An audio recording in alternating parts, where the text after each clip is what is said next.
अरे 500 रुपये में बिक जाओगे, अरे 500 रुपये में बिक जाओगे, अरे 1000 रुपये में बिक जाओगे, अरे 1000 रुपये में बिक जाओगे। लोकांना हे 500-1000 रुपये मध्ये विकणार आहे आणि तसं विकू नये की इलेक्शन आले म्हणून तर 500-1000 रुपये मध्ये तुम्हाला मतामध्ये एक 500 रुपये मतदारांचे तुम्हाला 500-1000 रुपये मध्ये।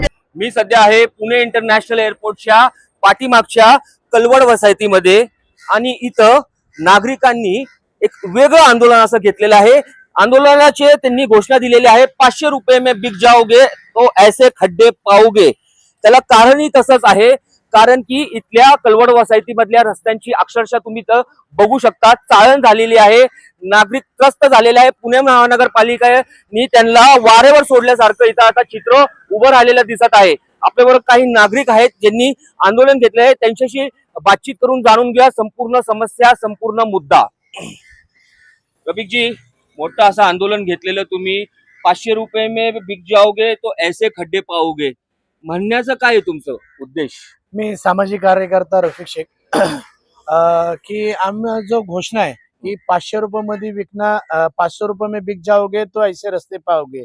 आज बैठला असेल आता पुणे महानगरपालिका निवडणूक आलेली आहे आणि निवडणूकच्या रस्त्यामध्ये तुम्हाला बैठला असेल आता जो पण कार्यकर्ता असेल, जो इच्छुक उमेदवार असेल तो रस्त्यावर उतरून ते काम करायला पाहिजे। तुम्ही ऐन टायमाला येणार, फक्त पैसे वाटून जाणार आणि मत विकून घेणार, लेकिन आमच्या कलवड भागामध्ये कुठली वस्तीमध्ये आम्हाला डेव्हलप दिसत नाहीये, कुठला कार्यकर्ता येत नाही आणि कुठलाही विकास होत नाहीये। आज बैठला असेल की तुम्ही जाता जाता बैठला असेल रस्त्याची हालत किती खराब आहे आणि रस्त्यामध्ये किती खड्डे पडलेले, खड्ड्याची निर्माण एवढी झालेली आहे आणि जाता येत नाहीये तिथं। रस्त्यावर लहान लहान पोराला येण्यासाठी कुठं तर वाट नाहीये तिथं। ज्येष्ठ नागरिक आलं तर ज्येष्ठ नागरिकचे कमरा दुखा लागले, आम्ही येता येता आमचे कमरा दुखवून जातो। या संदर्भात आजी माजी नगरसेवक म्हणा, आमदार म्हणा किंवा महानगरपालिकेचे अधिकारी म्हणा, यांच्याकडे तुम्ही काय तक्रारी वगैरे केलेले आहे का?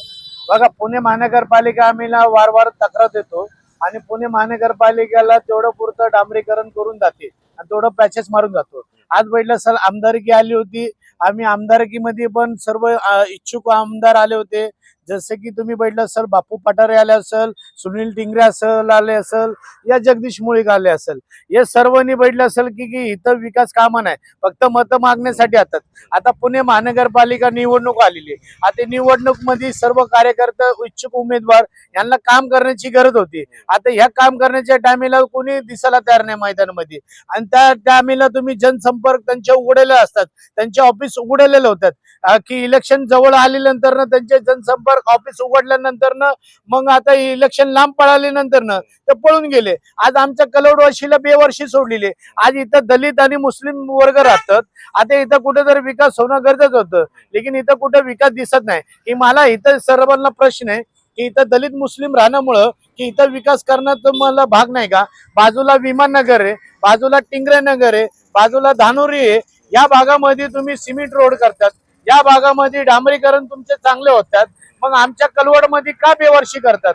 तुम्हाला इथं पण मत भेटणार आहे, इथं पण तुम्हाला निवडणुकीला तुम्हाला इथं मत मागण्यासाठी तुम्हाला येणार आहे, लेकिन इथं तुम्हाला विकास करण्याचा तुम्हाला उद्देश नाही का? इथं तुम्ही बघू शकत नाही। आता अशी परिस्थिती झाली की आम्ही आता करायचं काय की आम्हाला पूर्ण वंचित करणं ठेवण्यात आलेलं आहे। तुम्ही महिला आहात, इथं रस्ते बिकट परिस्थिती आहे, कसं ट्रॅव्हलिंग वगैरे कसं करतात अशा खड्ड्यांमध्ये? एवढं त्रासदायक आहे ना, एक तर ट्रॅव्हलिंग तर खूपच त्रासदायक आहे। म्हणजे आम्ही जसं आता उबर वगैरे काही बुक केलं, आम्हाला कुठं हॉस्पिटलला जायचंय, कुठं बाहेर जायचंय, तर त्यांनी ते पिकअप उचलतात आणि त्याच्यानंतर त्या ओला उबरवाले आमचा कॉल घेतात, आमचं पिकअप घेतात आणि त्यांनी आले ना OTP बघतात आणि नंतर बघतात की कलवड साईड आहे, लगेच ते कॅन्सल करून आम्हाला रिक्षातनं उतरून देतात। का तर ह्या बाजूला मॅडम रस्ते खूप खराब आहे, आम्ही येणार नाही। आता रोज माझ्या घरासमोर जे खड्डे आहेत त्याच्यामध्ये रोज एक तरी ऍक्सिडेंट होतोच, एक तरी टू व्हीलर पडते, एक तरी रिक्षा पडते, कारण पावसाचं पाणी भरलेलं आहे। लोकांना रस्त्यामध्ये खड्डा आहे का दिसत नाही, कारण पाणी भरलेलं आहे, ते बिचारे तिथं पडून जातात। काल माझी मुलगी पडली, लाईट नाहीये, पाण्याचा त्रास असतो। रफिक भाई आम्हाला नेहमी मदत करतात ते आमच्यासाठी, आणि महत्वाचं म्हणजे एक हसायचा प्रश्न आहे की इथलं नगरसेवक कोण आहे तेच अजून माहित नाही, तर आम्ही जायचो कुणाला लढायला? सुरुवात इथून आहे, नगरसेवकच माहित नाही अजून कोण आहे। ठीक आहे, विमाननगरची म्हणजे एअरपोर्टची बॅक साइड आहे कलवड वसाहत, फ्रंट साइड आहे विमाननगर है ना.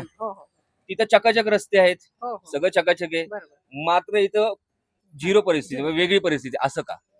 कारण का कसं आहे, कलवडच्या जे इंटरनॅशनल एअरपोर्ट आहे म्हणून चकाचक रस्ता आहे, आणि हे बॅक साइड आहे ना. आता इथं ह्या वस्तीमध्ये दलित लोक राहतात, मतलब मिडियम क्लासचे लोक राहतात.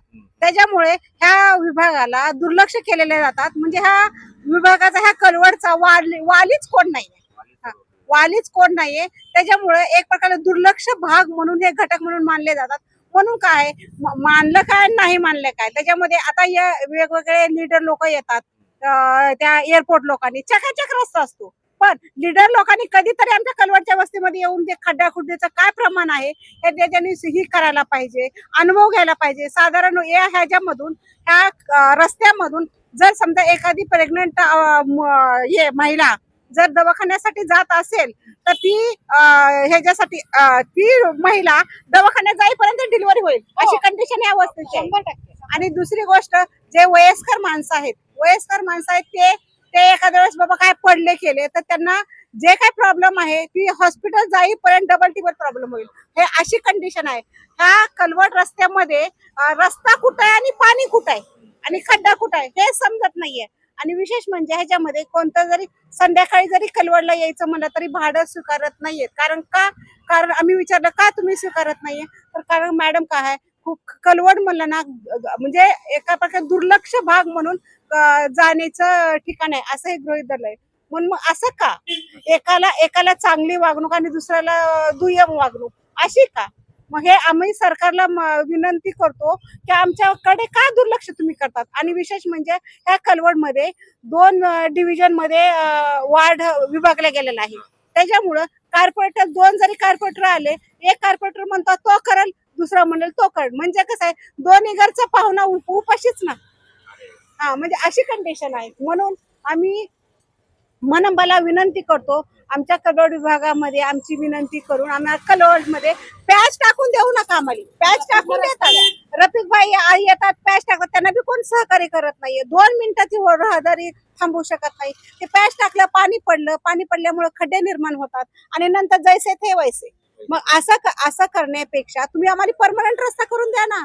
आमची जी काय आम्ही टॅक्स भरतो, असंही नाही आम्ही टॅक्स भरत नाहीये. आम्हाला तुम्ही टॅक्स जर नाही भरला तर लगेच तुम्हाला नोटिसा येतात. मग आमचं असं दुजाभास का? आम्ही पण कॉर्पोरेशन मध्ये राहतो ना, आम्ही पण ह्याच्यामध्ये आम्ही ग्रामीण भागामध्ये नाहीये. त्याच्यासाठी आमच्याकडे लक्ष द्यावी हीच नम्र विनंती. काय मतदान करता का? मतदान करते ना, मतदान करते, पण असं झाले की इथं कलोडमध्ये मतदान करून लोकांना वंचित केलेलं आहे. आणि वंचित असं नाही केलं पाहिजे. बघा कलवडचा विकास कसा आहे आणि विकासाची काहीतरी प्रगती करा असं आपण शासनाला मानतो, पण जे हे निवडून येतात ते म्हणतात की आम्ही करू, फक्त करू म्हणतात, पण त्या करणाऱ्याला त्यांना काही अर्थ नाहीये. फक्त 5 वर्ष आम्हाला गंडवतात आणि आम्ही त्यांच्या मागं लाळा गाळत जायचं की बाबा कर म्हणून, पण त्याला कुणीही रिस्पॉन्स देत नाही. आणि नुसतं वरच्यावर त्याला नुसतं डांबरीकरण करतात. तर डांबरीकरण नको आहे, आम्हाला प्रॉपर रोड करून द्या असं आमचं मान्य करून द्यायचं आहे. अच्छा, आमच्या माध्यमातून काय आवाहन करणं तुम्ही पुणे महानगरपालिकेला? आम्हाला एवढंच मान्य करायचंय की बाबा तुम्ही रोड चांगले बनवा आणि आमच्या कलवड मध्ये इतकं चांगलं रोड करता येईल तेवढा करा. कारण का बाहेर तुम्ही धानोरी बघा किंवा जगत नाका बघा किंवा टिंगरे नगर बघा, इथले रोड कसे तुम्ही केलेले आहेत. म्हणजे इथं का तुम्ही कमवून खाणाऱ्या लोकांना तुम्ही दुर्लक्ष करताय का, असं हे करायचंय मान्यता. मला असं म्हणायचं आहे, कलवड वस्तीमध्ये प्रत्येक घरामध्ये प्रत्येक गल्ली पाडले, चाळी पाडल्या, सगळं काय नीट झालं, पण एक सुद्धा रस्ता चांगला नाहीये. कोणी येत नाही, कोणी जात नाही. तर शेवटी इतर लहान मुलांना खेळायला काय क्रीडांगण नाही, ज्येष्ठ माणसांना फिरायला जागा नाहीये. कुठे थांबावं, कुठे काय करावं त्यांना काहीच कळत. पण असं एक ज्येष्ठ नागरिक जरा चालला वाटेनी तर गाडीवाल्यांनी उडून कधी जाईल तेव्हा म्हणाल खड्डा आला. तुमची मैत्रीण पडली म्हणतात खड्ड्यात, त्यांना चालता येत नाही. आता तेच काय सांगू शकत नाही का. पण हे असे जे घटना घडतात कलवडमध्ये, पण ज्येष्ठ नागरिक वाटेवर चालणं सुद्धा अशक्य आहे. कारण कसं आहे, खड्डे असल्यामुळं तो समोरचा काय म्हणतो, अहो खड्डा आला काय करू, खड्ड्यामध्ये दाबली गेलो, मनुष्याने लागलं तुम्हाला, तो सॉरी म्हणल्याने आपण नीट होणार आहे का? नाही होणार. तो पुढे किती काही असं हेच एक विनंती आहे आपल्याकडं हे करू शकतो की आपल्या मुलांसाठी काहीतरी करा. पण जे काही येतं ते आपलं ते आम्ही करू असं आश्वासन देतात. ना ज्येष्ठ नागरिकांना भेटत नाही, ना लहान मुलांना खेळायला ना जागा नाही. मग ते मुलं जाणार कुठे? मग ते रोडवरच फिरणार ना. मग त्याशिवाय त्यांच्यासाठी थोडस कुठेतरी सोय असेल तर असली पाहिजे. मला हेच कळकळून विनंती करते मी की हे करा. एवढं करून मी नाही तेव्हा कुठे लावतो. तर नक्कीच हे होते सामान्य कलवडचे नागरिक. हे होते काही सामान्य कलवडचे नागरिक आणि त्यांच्या मागण्या सुद्धा सामान्य आहेत, जसे की रस्ते, लाईट, पाणी, सुरक्षा. आता बघूयात पुणे महानगरपालिका या सगळ्या प्रश्नांवर प्रश्न सोडवण्यात यशस्वी होते का. त्यापर्यंत तुम्ही बघत राहा news network 360 Marathi. News network 360 मराठीसाठी मी जोएब शेख, पुणे.